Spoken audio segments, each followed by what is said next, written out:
Hey everybody, what is going on? I hope you guys are all doing well, and welcome to another tutorial video. In this video, I'll be explaining to you guys how you can connect Razorpay for payments on your Wix website. So let's get right into it.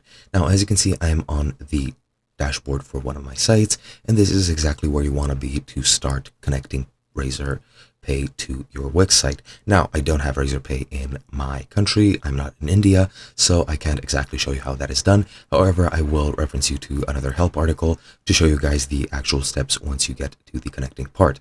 Now, what you need to do once you're at your dashboard is hover over getting paid.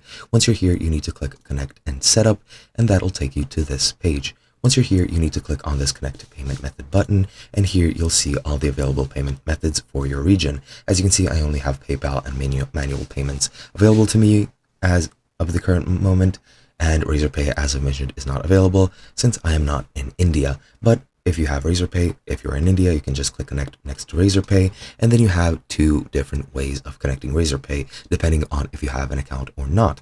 Now, if you have an account, all you need to do is enter your key ID and key secret and site URL, which you receive or retrieve from your account on the Razorpay site, or you can click create a Razorpay account if you don't have one, then fill in the registration form, and once your account is approved, you need to sign in and retrieve the credentials, which are again your key ID and key secret, and then you need to return to the accept payments tab, or in this case the connect payments tab on Wix, and then you need to just follow the steps, well, the ones that I already showed you, plus the steps for entering your key ID and key secret and site URL. And that's basically it. I hope you guys enjoyed, and I'll be seeing you guys in another video.